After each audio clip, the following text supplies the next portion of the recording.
everybody. Today we are reviewing the Dango Designs gripper mount for your action camera. I have a GoPro 12 mounted on this and it's worked really well. I've had a 7, a 9, and now the 12 for GoPro, and it has been just a super solid mount. I've had this for a couple of years now. The spring in it is still very strong.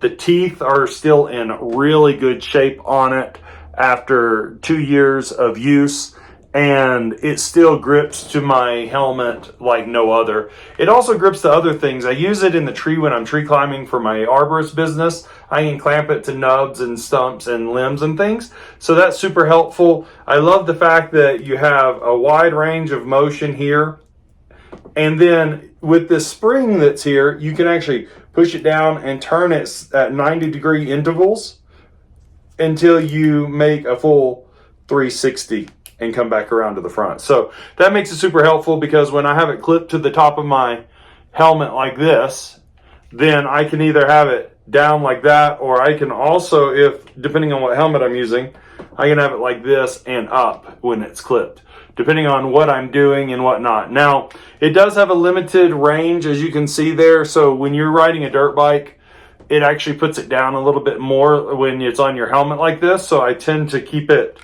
like this and run my video upside down and then flip it over in post. That's the only thing that I can say that I'm not super fond of. It is a little bit heavy with the camera on it. That's not really the gripper's fault. That's just the combined weight. So if you try to put it like on a visor, depending on how sturdy the visor is, it may or may not hold.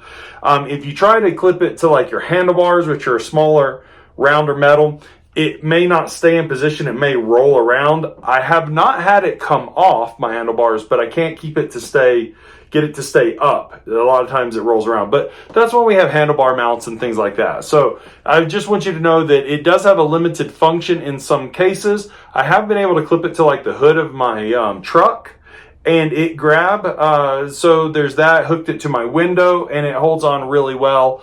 The device is, really well built in my opinion. It's lasted longer than I expected. I've only had it come off in a crash once, and it was a pretty hard crash. So there's that. It grips really well.